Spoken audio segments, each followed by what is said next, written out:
So I'm into my Jordan 1 lows, and I like the fact that there's quite a few coming out now, and I basically was eyeing up a pair with the Mystic Navies, which I've got here, and these I've got on sale as well. And I kind of basically like the colorway. It's similar to a Royal, pretty much the same color blocking as a Jordan 1 High Royal.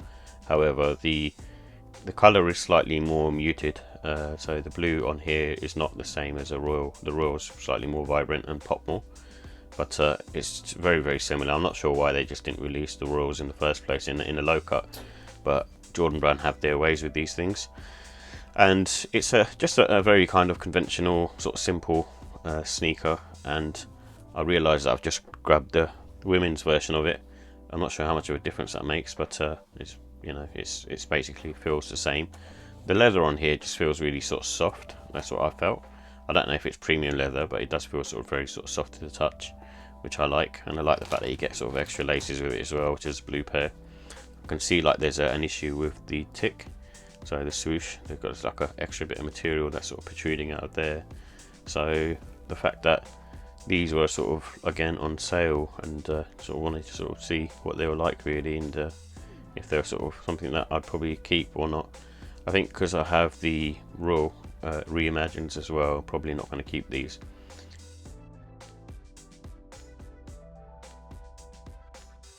So here are the details for the Air Jordan 1 Low OG Mystic Navy.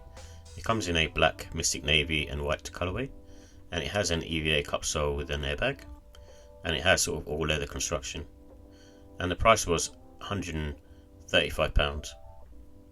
So in terms of comfort and sizing, it has a medium to firm sole, very much like any other Jordan 1 Low really, and because it's got a hard sole, it can get sort of fatiguing after a while, but not too bad. You can sort of wear them enough, like all day, but just don't be sort of wearing them from early morning to late at night, because I think you're just going to have a really sort of tired foot. And again, because it's got a flat footbed, then hasn't got too much support around the arch. And the wearing time for these, because they're leather, I feel is a bit sort of softer than usual.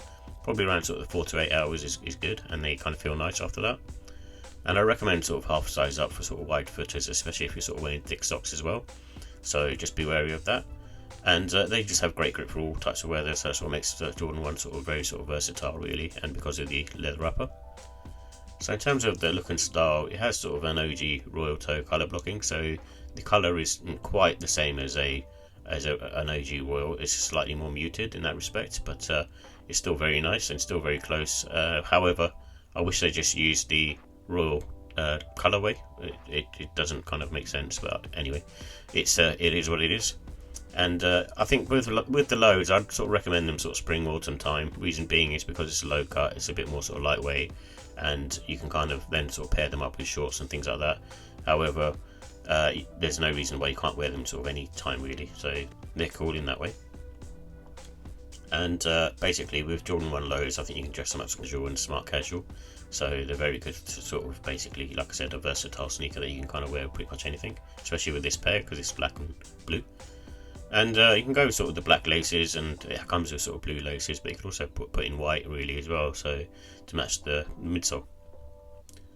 In terms of the pros, it's dark colours. I kind of like that, especially on this particular model, and it's very good in terms of you won't see any sort of dirt, and it's quite sort of becomes sort of hard wearing.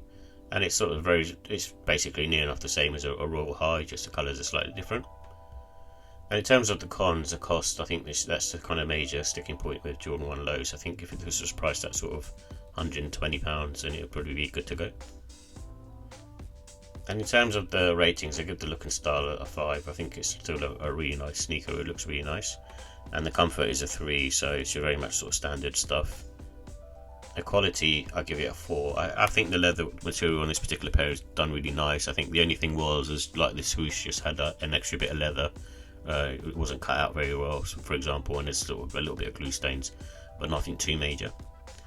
And the pricing, give that a 4. Like I said, it just needs to be slightly lower in price, and I think it would be a good seller. But overall, I give it a 4. It's a solid entry and one to get if you're kind of into your Royals, especially.